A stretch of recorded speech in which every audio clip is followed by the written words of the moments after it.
Caso Bar España. Niños tutelados, un negocio nada menor en los centros del Principado viven menores de 3 años, contra las recomendaciones de organismos internacionales. De los 21.000 niños que a día de hoy viven en nuestro país protegidos por la administración, 13.700 están en centros de menores, la mayoría en manos privadas. Y ello a pesar de las críticas que desde hace años han lanzado a España desde la ONU, el Comité Europeo de los Derechos del Niño y varias ONG que consideran que las residencias deben ser el último recurso. Antes están su familia biológica o una adopción, un modelo además más barato. Pero los niños se han convertido en un negocio demasiado suculento para algunos. El llamado interés superior del menor está supeditado al rendimiento económico que supone su protección. Patricia del Gallo / periodista. Cuando me veían con él por la calle, mis vecinos me decían: «Te lo van a quitar, Laura, a ese niño te lo va a quitar la administración», pero no les hice caso. ¿Por qué iban a hacer eso?, me preguntaba. Poco sabía entonces esta auxiliar de enfermería asturiana, separada de 56 años, de burocracia y de intereses espurios. Solo entendía de sentimientos. El pequeño Jade había llegado a su vida en octubre de 2010. Sobrino de su entonces pareja sentimental, fue uno de tantos menores que cruzó sin papeles el estrecho desde Nigeria. Tenía 2 años, una tremenda anemia y tuberculosis. Laura se convirtió así, sin pensarlo, de nuevo en madre, y como había hecho hacía 20 años con su hijo biológico, le dio a Jade todo el cariño y la atención que pudo. La madre del pequeño había muerto y del padre que había quedado en Nigeria nada sabían. Ella y su pareja fueron al Principado a informar de la situación y el niño se quedó a vivir con ellos en régimen de acogida. Nadie les puso problemas. Ni el primer año, ni el segundo. Laura pasa los informes anuales del seguimiento, los del centro escolar y los del pediatra hablan de un niño feliz e integrado. Pero, el 7 de noviembre de 2013, 2 policías de Paisano y un psicólogo se presentan en el colegio de la Fresneda, Sierro, donde estudia Jade, le regalan un camión de juguete y se lo llevan. El pequeño, que aquella mañana estaba ensayando para el festival de Navidad con sus compañeros, aún no tiene 6 años y solo le explican que su madre, Laura, está enferma y ya no le podrá cuidar. No regresará con ella.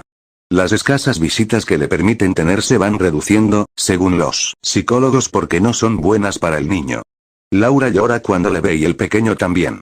Jade se marcha a una familia canguro, un hogar nuevo con gente que no conoce y que ni siquiera se quedarán con él para siempre. Será solo temporal hasta que le encuentren otra familia, la administración espera que definitiva. A día de hoy Laura no sabe qué ha sido de su pequeño. No ha vuelto a verle. Su historia es solo una más de las tantas que para hacer este reportaje hemos escuchado con testimonios de los protagonistas y que darían para escribir más de un libro. Historias de niños a quienes el sistema ha arrebatado años de convivencia familiar a golpe de burocracia. En el caso de Laura, la justicia acaba de dictaminar que ella, 50 años mayor que el niño, no puede ser su madre de acogida. Y su mayor lamento es que nadie en los 3 años que estuvo con Jade se hubiera percatado de esa circunstancia, ni tenga ahora en cuenta el vínculo afectivo que se creó entre ellos. Un negocio privado. Jade ha pasado a engrosar la lista de los 21.000 menores que según los últimos datos del gobierno están protegidos por la administración. 13.700 de ellos siguen estando en residencias. Y ello a pesar de que diversos organismos como el Comité de Derechos del Niño han expresado en diversas ocasiones su preocupación por el número de menores que viven en centros debido a que el sistema no ha aportado los recursos necesarios para que puedan vivir con su familia o, si eso no es posible, con otra. La Asociación para la Defensa del Menor APRODEME o el Síndic de Greuges, Defensor del Pueblo, de Cataluña llevan años preguntándose por qué hay tantos niños en los centros, condenados a dejar allí su infancia si hay muchas familias dispuestas a aportarles un hogar. ¿Por qué se da a entender que se necesitan familias de acogida, con grandes campañas utilizando personajes famosos, si posteriormente la administración trata con mucha inflexibilidad este tema? ¿Qué interés hay en perpetuar su orfandad?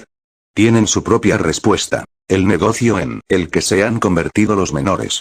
Un informe del Síndic de Greuges de Cataluña sobre la protección de la infancia en situación de alto riesgo de 2009 ya señalaba que, a medida que la modalidad de protección se aleja de la familia de origen, el gasto se incrementa, pero cuando se acerca a la atención residencial, la diferencia es radical.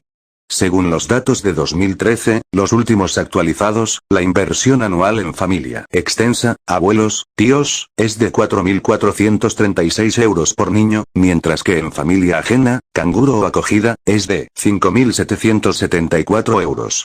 En cambio, la inversión por niño en un centro de acogida es de 47.630 euros, 8 veces más. ¿Por qué entonces, si es mejor y más barato, se sigue institucionalizando a nuestros menores? Los centros de protección para niños están prácticamente en manos privadas en nuestro país. Fundaciones, asociaciones y empresas dirigen más del 70%. La mayoría surgieron en los últimos 15 años. Como ejemplo, de los 58 centros terapéuticos para menores que hay en España, 55 están en manos de entidades privadas. La mayoría religiosas, pero detrás de otras están personajes públicos vinculados a partidos políticos o empresas. Dianova y Obelén acumulan 12 de los centros que hay en España. Entre ambas gestionan al año unos 17 millones de euros. Más del 90% de ese dinero procede de las administraciones. El resto lo ponen patronos como Peugeot, Álvar Gómez Gestión Inmobiliaria, Grupo Lávaro y hasta hace poco Ibercaja. Por su sin afán de lucro además están exentas del 10% de IVA. Obelén se creó en 1999.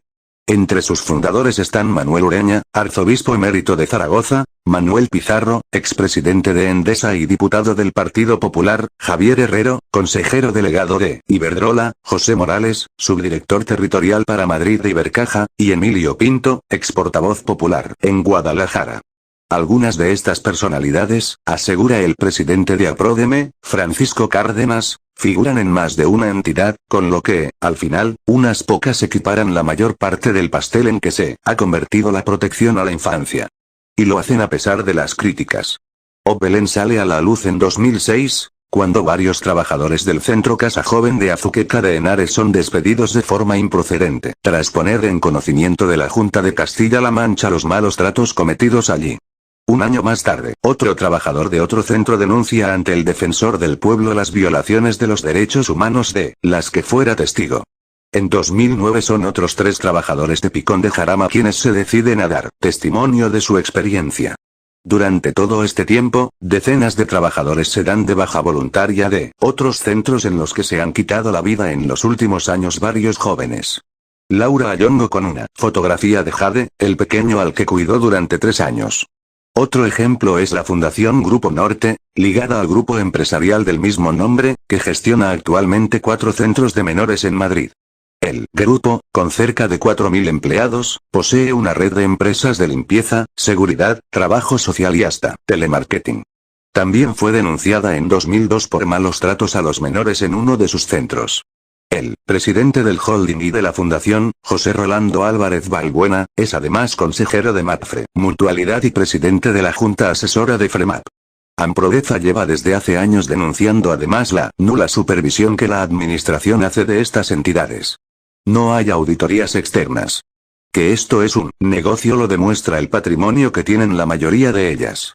No se les puede dar dinero público y desentenderse, hay que saber qué se hace con él, y sobre todo cómo atienden a los chavales, aseguran sus responsables.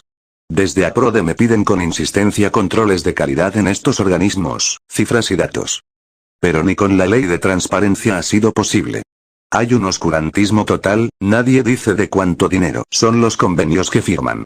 Y cuando las cosas no son claras, es lógico que pensemos mal, sostiene Cárdenas. José Pando es trabajador social y profesor de la Universidad de Oviedo. Lleva años ejerciendo además en centros de menores y asegura que en los privados hay mucho personal sin titulación o con una preparación inadecuada. Gente además mal pagada que trabaja en precario y tiene poca o nula experiencia. Suele ser el primer trabajo para muchos recién licenciados en educación social o psicología que, en cuanto pueden, se marchan. Y no es justo que el futuro de un menor dependa de la lotería que supone caer en un centro público o privado, porque la diferencia es tal que de ello va a depender el resto de su vida. Y se supone que son niños, con los mismos derechos. Pando piensa, como APRODEME, que por el bien del menor haría falta revisar en profundidad en manos de quién están estos niños y cómo están siendo atendidos. Pobres para tener hijos y la crisis ha aumentado el número de menores tutelados. Muchos padres recelan de acudir a los servicios sociales, pidiendo ayuda, sobre todo tras salir a la luz algunos casos como el de 2 bebés de un matrimonio de Castilla-La Mancha a quienes el gobierno les retiró su tutela tras acudir a pedir ayuda por falta de recursos. De nacionalidad española, hasta hace 2 años eran para la administración una familia de clase media.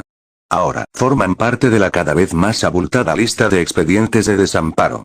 Algunos lograrán recuperar a sus hijos aunque para ello pierdan a veces años en los tribunales, otros pequeños acabarán siendo adoptados. Es lo que casi le ocurre a Cristela. Los servicios sociales de Andalucía le retiraron la custodia de su hija porque no tenía recursos. Ahora ha logrado que el Tribunal Europeo de Derechos Humanos condene a España a indemnizarla con 30.000 euros. El gobierno español debió barajar otras medidas menos radicales para recabar la tutela de la menor, indica la sentencia. Además deberá paralizar el proceso de adopción de la niña que ya está, según su abogado, con una familia adinerada de Granada.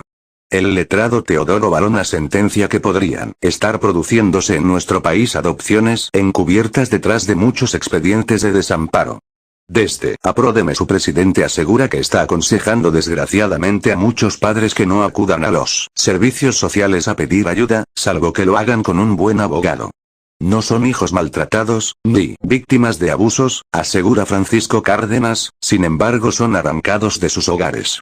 La administración entiende que si sus padres no tienen recursos para cuidarle el pequeño está en riesgo y prefieren tener a ese niño lejos de su hogar en lugar de ayudar a su familia y aportarle recursos para mantenerle.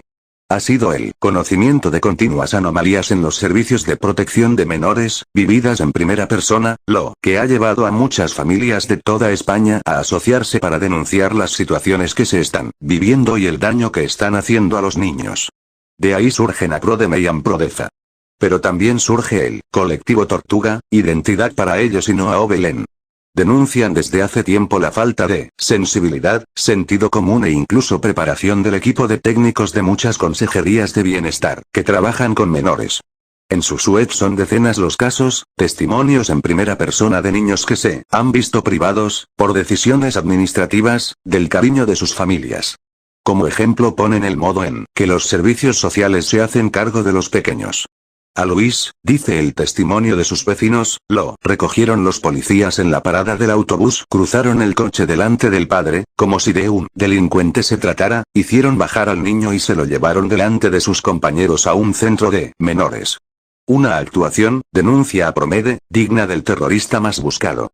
A Lucía en cambio fueron a buscarla los agentes a clase delante de todos sus amigos y sin ningún miramiento. Nadie se preguntó si era la mejor forma de llevarse a la pequeña. Lamenta este colectivo. Aseguran además que hay múltiples evidencias de sectarismo y corporativismo en los servicios de menores ante la evidencia de un diagnóstico deficiente o una actuación inapropiada. Hay múltiples testimonios en que se cita falta de respuesta a recursos presentados ante la propia administración, un retraso injustificado en la resolución final que prolonga una situación de sufrimiento tanto de los menores como de sus padres. Pero sus críticas no han servido de mucho. Identidad. Para ellos lamenta además que el defensor del menor, donde llegan cientos de denuncias, esté dentro de la propia estructura de la Consejería de Bienestar. Es como meter el lobo en el gallinero, denuncian. Seguimos igual, asegura Francisco Cárdenas, el sistema no ha cambiado. Hace años era una religiosa o un cura el que decidía si una mujer era apta o no para cuidar a su hijo, ahora es un técnico de una consejería que no conoce a esa familia, que hace un test y una entrevista y decide si te quitan o no al pequeño. Los menores son cifras, y cuanto mayor es el número, mayor es la dotación económica que reciben.